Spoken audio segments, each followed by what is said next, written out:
الفكرة في الأشكال اللي زي دي اللي أنت بتبقى قاطع الملك فيها بمربعين أو عمودين، إن أنت بتوصل بالملك بتاعك بتمبوهات وتدعم دفع البيدق بتاعك، وتيجي على الرخ بتاعت الخصم بتمبو أو طلب زي ما هتشوف كده. أنا عاوز أدفع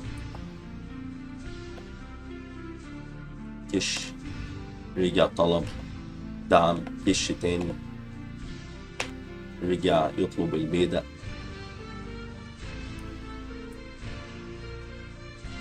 دلوقتي روك E1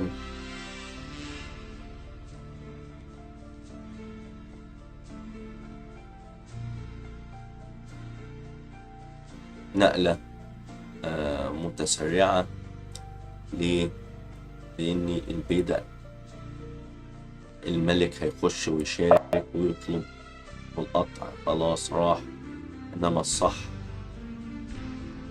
كينج B5 هيكشك،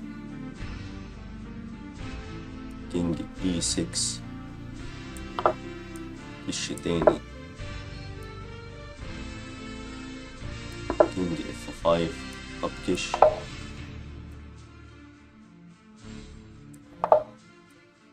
طب الكشات دي اخرتها ايه؟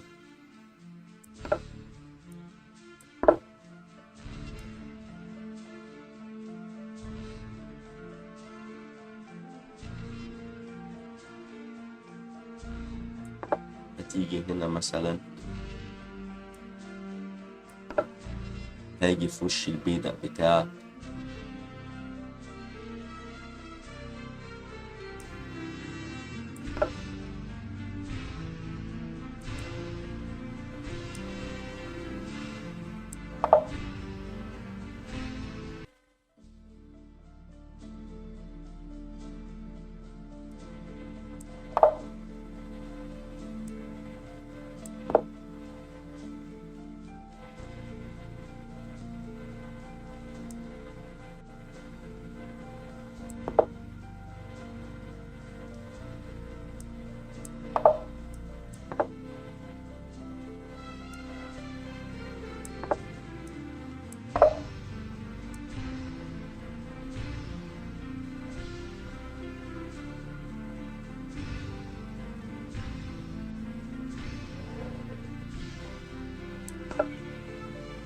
ودلوقتي الفكرة بتاعتنا ان احنا جينا بتمبو على الطابية وقلنا للملك ده عاوز مات. فكرة المكسب للأبيض في الشكل ده ان انت بتطلع بتمبو او بطلب على الرخ بتاعة الخصم، وبتطلب في نفس الوقت تشيك مات او مات شمات زي ما هتشوف حضراتكم. كش هات البيدق، كينج D5 كش اطلع كش، جيت عليك عاوز كش مات، قال له وانا هسيبك.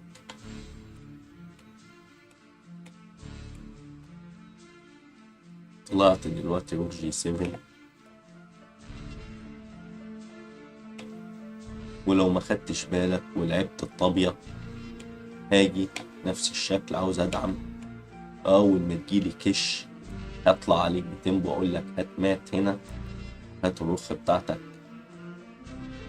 طيب لو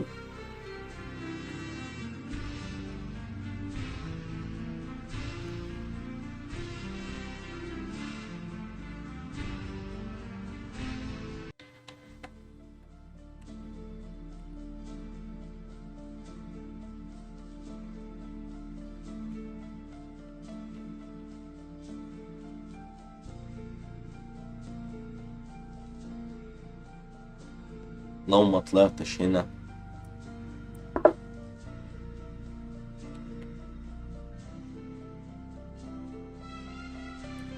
روك G2 كويسة جدا.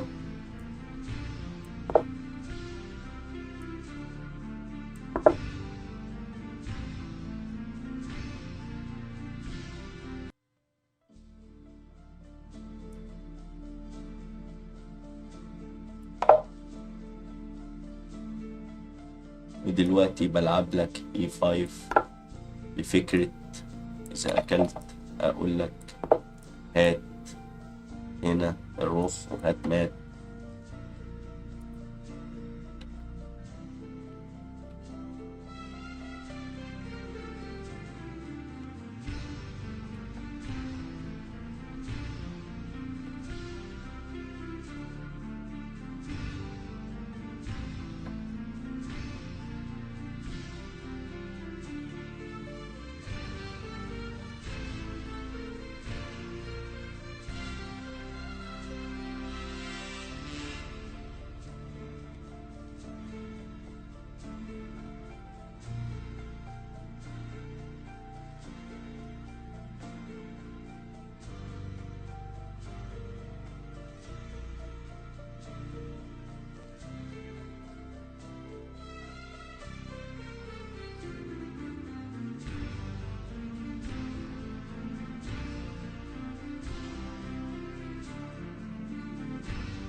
هنا بتلعب E5 برضو، تاكل هات مات.